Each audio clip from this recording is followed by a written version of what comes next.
నమస్తే welcome to యోయోచివి. DJ Tillu fame Siddhu Jonnalagadda హీరోగా, వైష్ణవి చైతన్య హీరోయిన్ గా నటిస్తూ ఓ కొత్త కథతో ముందుకొచ్చారు. ప్రకాష్ రాజ్, సీనియర్ నరేష్ కీలక పాత్రలో నటించారు. ఈ చిత్రాన్ని బొమ్మరిల్లు భాస్కర్ తెరకెక్కించారు. శ్రీ వెంకటేశ్వర సినీ చిత్ర పతాకంపై బీవీఎస్ఎన్ ప్రసాద్ నిర్మాతగా వ్యవహరించారు. ట్రైలర్తోనే ఈ మూవీ భారీ అంచనాల్ని ప్రేక్షకుల్లో క్రియేట్ చేసింది. సిద్ధు నటించిన ఈ మూవీ అతని గత చిత్రాల కంటే భిన్నంగా ఉండనుంది అని ట్రైలర్ చూస్తేనే తెలుస్తోంది. జాక్ మూవీ నేడు ప్రేక్షకుల ముందుకు వచ్చింది.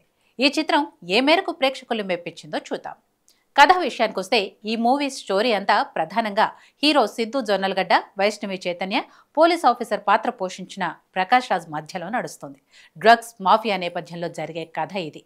సిద్ధు ఫాదర్ క్యారెక్టర్లో సీనియర్ నరేష్ కొడుకుని మంచి ఉద్యోగంలో చూడాలని ఊహించుకుంటాడు. కానీ సిద్ధు సీక్రెట్ ఏజెంట్గా జాబ్ చేస్తూ ఎవరికి తను చేస్తున్న ఉద్యోగం గురించి చెప్పలేక డ్రగ్స్ మాఫియాని పట్టించడానికి సిటీ పోలీస్ అధికారులకు సహకరిస్తూ ఉంటాడు.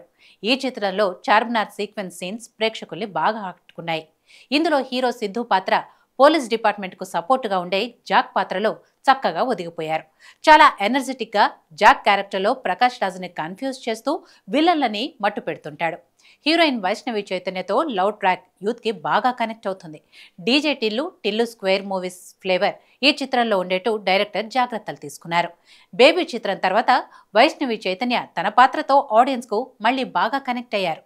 సిద్ధు జాక్ పాత్రలో హైదరాబాద్ లోకల్ లాంగ్వేజ్లో చెప్పే డైలాగులు ప్రేక్షకుల్ని తెగ నవ్విస్తాయి. ఈ చిత్రంలో యాక్షన్ ఎపిసోడ్స్లో సిద్ధు జొన్నలగడ్డ అదరగొట్టాడు.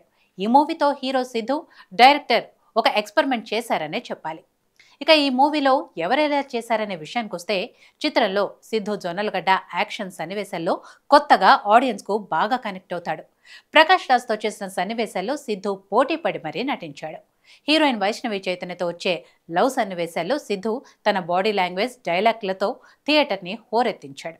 ఇక ప్రకాష్ రాజ్ పోలీస్ అధికారి పాత్ర, ఇన్వెస్టిగేట్ చేసే తీరు ప్రేక్షకుల్లో ఆసక్తిని రేకెత్తిస్తోంది. ప్రకాష్ రాజ్ యాక్టింగ్ ఈ చిత్రానికి హైలైట్గా నిలిచింది. హీరో సిద్ధు ఫాదర్ క్యారెక్టర్లో సీనియర్ నరేష్ ఒదిగిపోయారు. ఇందులో ఆయన పాత్ర వినోదభరితంగా సాగుతుంది. దర్శకుడు బొమ్మరిల్లు భాస్కర్ చాలా గ్యాప్ తర్వాత ఓ కొత్త కథతో హీరోని ప్రజెంట్ చేసిన విధానం బాగుంది.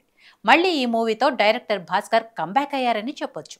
బేబీ మూవీతో ఇండస్ట్రీని తన వైపుకు తిప్పుకున్న వైష్ణవి చైతన్య ఈ చిత్రంలో యూత్ని మరోసారి మెస్మరైజ్ చేసింది. రవిప్రకాష్, ఇతర నటీనటులు వారి పాత్రల మేరకు నటించారు.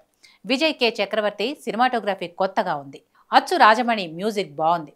నవీన్ నూలి ఎడిటింగ్ బాగా వర్కౌట్ అయింది. నిర్మాత బీవీఎస్ఎన్ ప్రసాద్ నిర్మాతగా తెరకెక్కిన ఈ చిత్రంలో నిర్మాణ విలువలు కూడా బాగున్నాయి.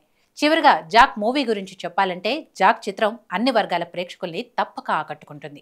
ఈ చిత్రంతో బొమ్మరిల్లు భాస్కర్ మళ్లీ ఆడియన్స్ని మెప్పించే ప్రయత్నం చేశాడు. యాక్షన్ చిత్రాల్ని చూసే ఆడియన్స్ కూడా జాక్ చిత్రం బాగా కనెక్ట్ అవుతుంది.